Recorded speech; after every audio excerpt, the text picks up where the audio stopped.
انتقلت إلى رحمة الله منذ ساعات قليلة جدا والدة الفنان أحمد شيبة من إحدى المستشفيات في الإسكندرية بعد صراع طويل مع المرض، وكان بقالها أيام في المستشفى.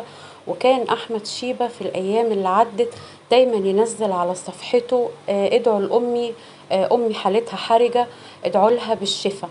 وكان دايما ينزل استوريهات فيها صور ليه، وكان دايما ينزل لها إن ربنا يشفيها ويعافيها من المرض اللي هي فيه.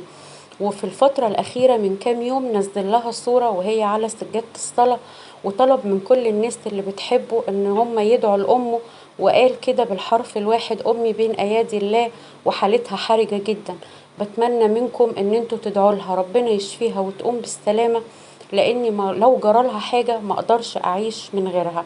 وفي كذا لقاء صرح الفنان أحمد شيبة قد إيه هو مرتبط بوالدته وقد إيه بيحبها، وإن ما يقدرش يعيش من غيرها وما يقدرش يعدي يوم من غير ما يشوفها، وإن أي نعمة ربنا أنعم عليه بيها كانت بسبب رضا أمه عليه ودعوة أمه ليه.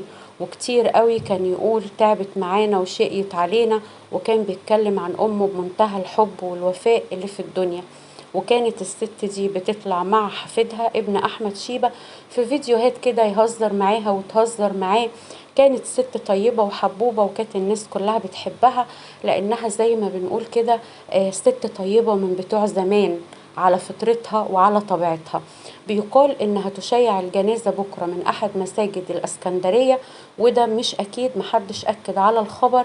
ونعى الفنانين كلهم أحمد شيبة في وفاة والدته، ألف رحمة ونور عليها وربنا يصبره على فراق أمه. ده كان الخبر بتاعنا النهاردة. ما تنسوش لايك وشير اشتراك في القناة، دعمكم هيشجعني إني أكمل، واستنوني في فيديو جديد مع توما ترند اليوتيوب.